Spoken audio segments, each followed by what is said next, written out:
So every now and then you get a chance to chop it up with Bill Inman. Last time I talked to you, you were in Spain. Couldn't get our signals working. So I said, fuck it. I'm going to come to your event. And here you are. Yeah, thanks for coming. It was a good event, wasn't it? Just showed you the clip, the greatest event ever. And I like the title. It's probably a bit much, but I do like the title. I'll be honest with you, I've been to about 500-600 events. That was one of the best of ever. Yeah, coming from you, I think it's solid to hear that. So thanks. Well, the people there were some of the highest value people you can put in a room. Yeah, many thanks to Sam Chauhan. So this was the Mindset Summit. It was at Delilah in Las Vegas, which is an amazing venue, right? It is, but the only thing bad about the venue is you had the nice stage, and then they had those big columns that were massively wide. There are some columns there. Yeah. You're right. For people that have to sit around the side, I don't know how they see the show in the evenings. Exactly. I thought to myself, structurally, they should just remove that shit, and I think they'd be good. Well, we're complaining about Delilah, but it's an amazing place to go. The food, oh my God, chicken fingers. I'll be honest with you, I ate like 7,000 of those. Yeah, so thanks for coming. It was coincidence that you were in town. Yep. And I'm so glad you came in and probably met everybody. I think Sam Chauhan, who's the founder of Mindset Summit, one of the greatest networkers I've ever met. But you are definitely a hustler when it comes to networking. It's amazing. So. I do not fuck around. No, you don't. My grandmother once said, listen, you sometimes only get one chance to introduce yourself to a human being. Never, ever let it go by.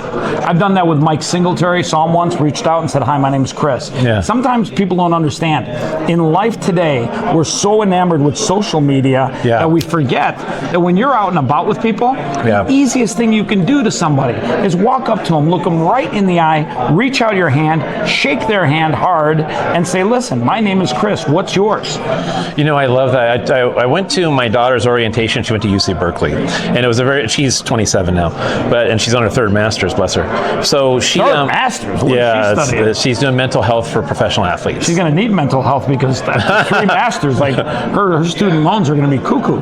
Fortunately, she was a scholarship athlete, and that helped. Yeah, beach volleyball, 6'1", taller than me. Holy fuck! Grew up in Manhattan Beach. If you're 6'1" girl in Manhattan Beach, California, that's blonde.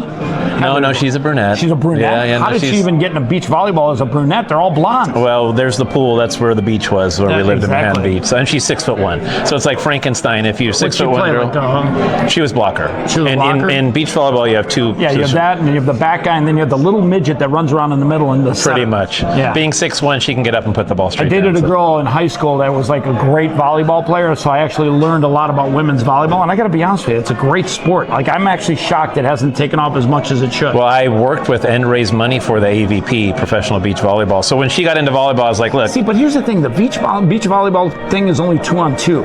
And it's the most athletic female sport in the world. It is crazy, and I'll be honest with you, I don't even know how they get any traction in the sand.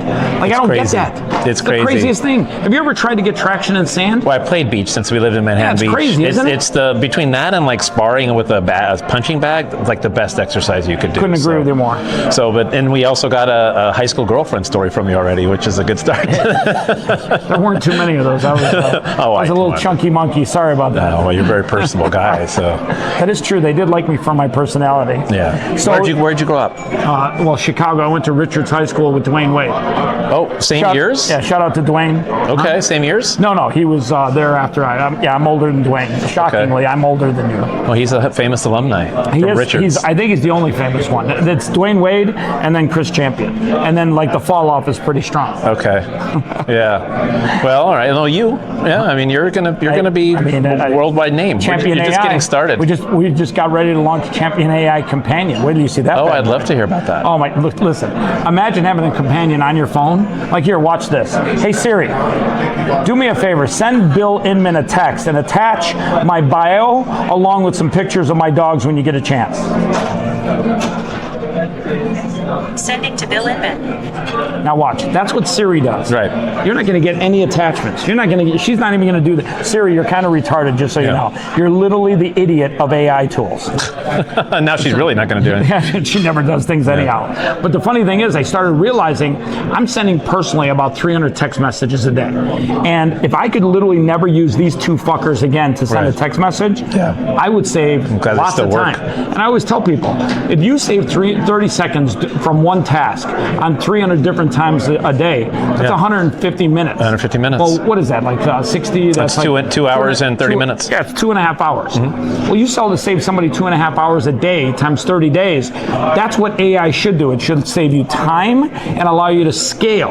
Yeah, and that's true. anything you can get AI to do that doesn't involve you actively having to do it yourself is literally a way to give you back more of your life, more of your time, more of your focus. And help more people at the same time because you're scaling yourself. Exactly. Well, if you can scale yourself, you can do more for others. Yeah, that's the power of the camera, is it really scaled you and your voice. Well, here's the crazy thing. You and I are sitting here talking at the Wynn. By the way, shout out to my boy here over at Terrace Point Cafe. Your pancakes are second to none. By the way, you like pancakes?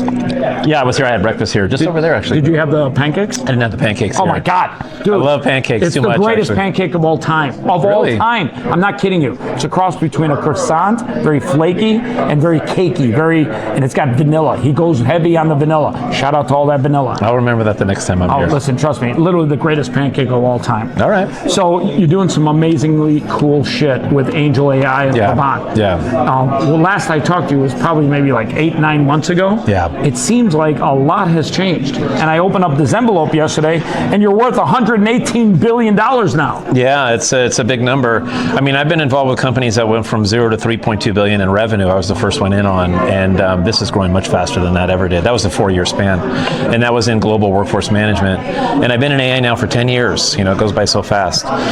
This particular company has the it factor. It has the products, which he's put, as you probably read the press release, he's put 150 million of his own money in, and then an additional. Just 150 million. Well, I mean, you went a little 150 million. And if this is, people aren't watching this in synchronicity, Pavan Agarwal of Angel AI also owns SunWest Mortgage.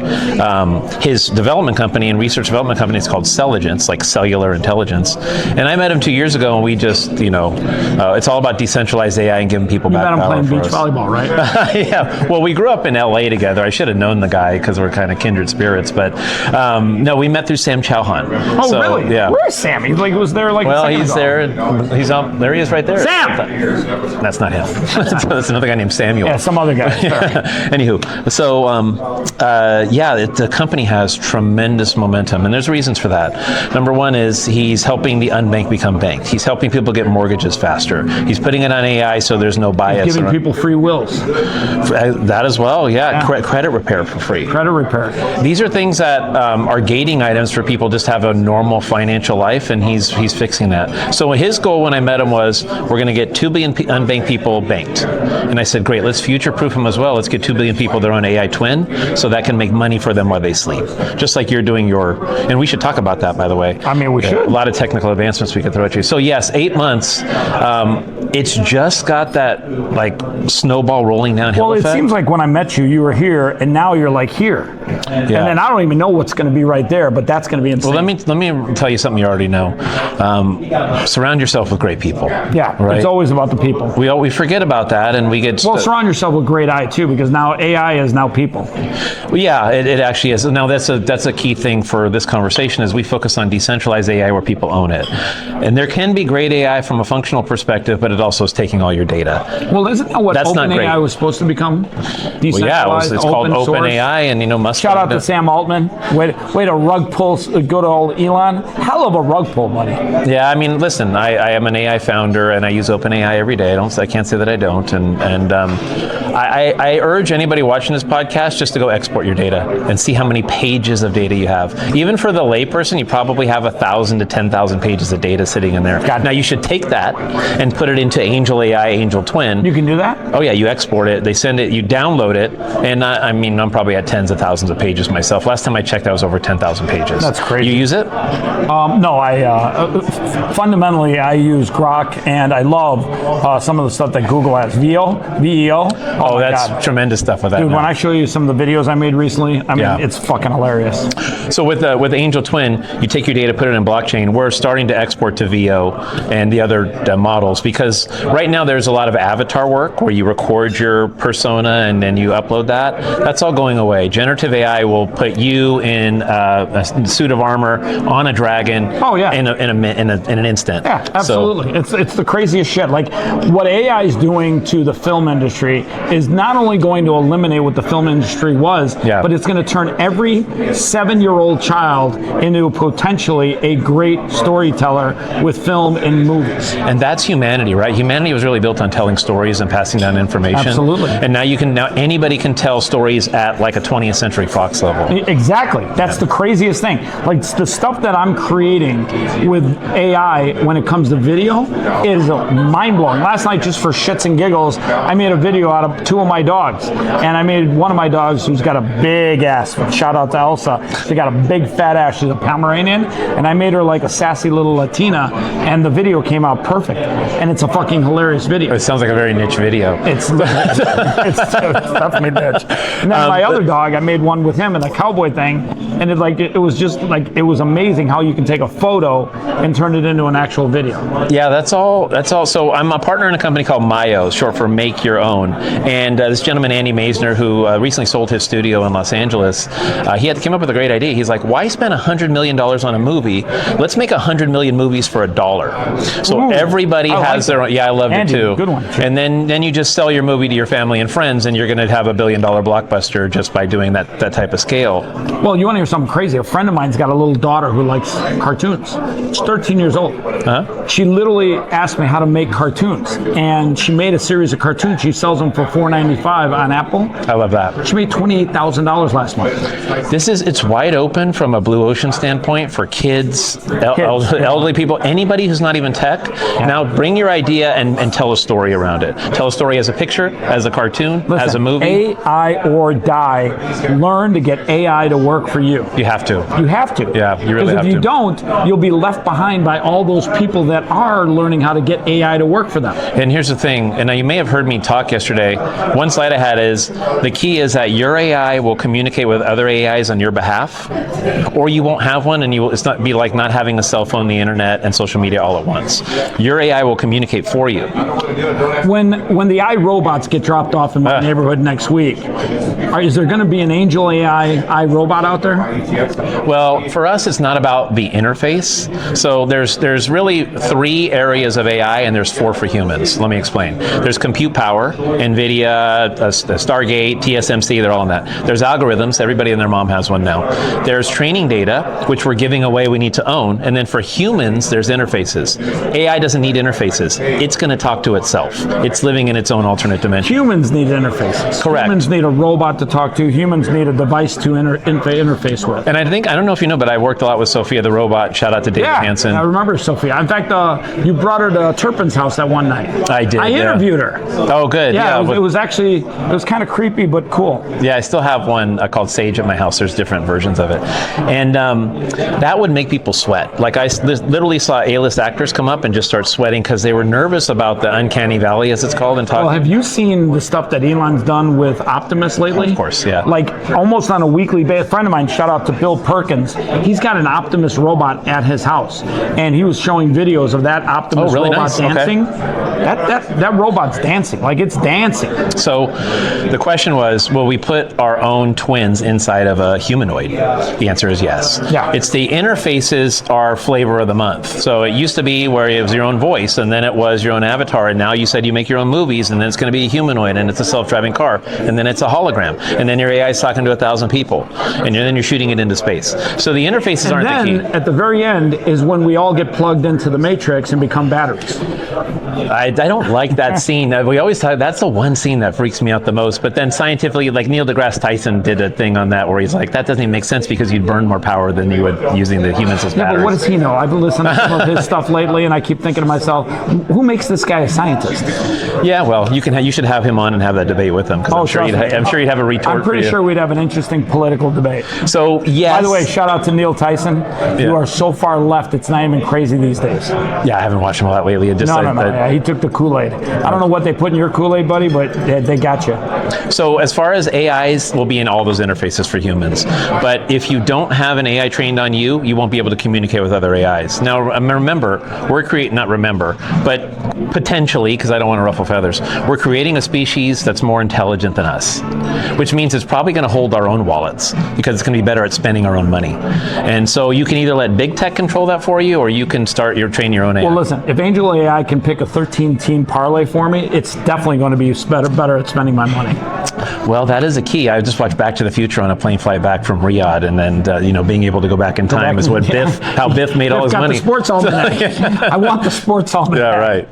The funny thing is, somebody just hit a 13-team parlay for $500,000. That's crazy. That's like winning. That's like beyond the lottery. It's not only beyond the lottery, but like it's so rare. It's like literally finding Bigfoot. Shout out to Bigfoot. You're in the right Bigfoot. Yeah, Bigfoot. We still haven't found him. All right. So you're going to be down in Florida with Pavan for the Futurist Conference? Yeah, that's the plan. Thank you for letting me know about that. And I know you're having your soiree down there. Well, yeah, it might be your soiree too, because like here, literally, we're setting up the private breakfast with family office guys and a bunch of good people in there. Yeah, I think that's when I want to tell. Where is it? It's in Orlando? Hard Rock.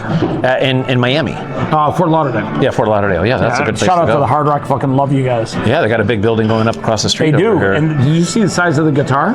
Huge. I think that's bigger than the one down in Florida. It's pretty darn big. It is pretty big. Yeah, it's going to block the entire strip, actually. Well, I got to tell you, it's going to be a fun place to visit. I think they're opening I don't know when they're supposed to open, but 2026 maybe? 26, 27, either way. Give or take a year. They go by so fast, who even cares anymore? This town is growing a lot, and now for me, depending upon how AI can basically help evolve the economy, I think this town grows 2, 3, 4, 5x. And people are like, it's shrinking. I don't know what these videos are on the internet. There's people all over Vegas. I mean, it's down a little bit, but not like they show.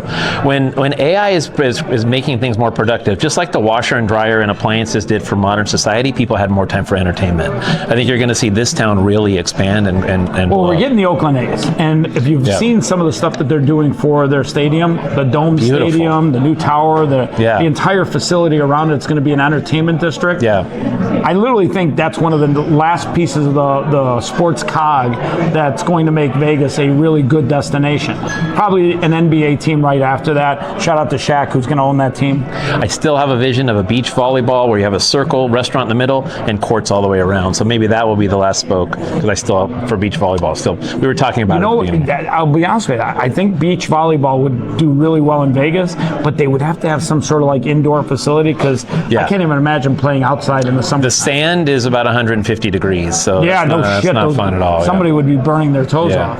Anywho, I think that Vegas is a good place to be. The nice thing about living here, because I'm from LA, is that you kind of hold court here. There's a new conference every single week, and you can just reach out to any keynote speaker, and here you go. They're here. They're happy. You meet them. Let's meet for lunch and a podcast. 100%. You've done a great job of that. So, talk to the camera for a quick second. Tell one person watching this something inspirational that'll get them over their fears in life and might be holding them back from literally engaging with AI.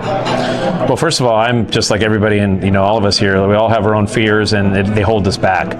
This is a reset on a lot of things in the economy and finance and life. AI is like electricity. Imagine life before electricity. Candles, horses, no roads, what have you. Everything we have today is built on electricity. AI is like that. So you can be a part of this. There's actually $15 trillion of new money between now and 2030 that AI is going to bring to the world. That's the equivalent of the value of every car on Earth, the entire healthcare industry, and the entire food industry. So if you've never thought you could be anything in life, just start using AI. And like the little girl you were telling me about, I think it was on camera, she started to produce cartoons, and now she's making over $20,000 a month. You can do it. It's there. This is a reset for anybody out there. And I urge you to just get started and find your path in AI. And also, I'm here to help. You can find me on any social media at Bill Inman. I really love to help people and give people a new chance in life. I know AI and technology has done that for me. All right. He's Bill Inman. Yeah, thank you, Chris. Fucking angel of an AI. All right, I'm going to see you soon. We're going to do a podcast down at Hard Rock, right? I love it. Yeah. Get people up to speed? Yeah. All right, man. Whatever you need. All right. Thanks. Great networker here. Yeah, you bet. All right, let me see if I got my fourth guy coming.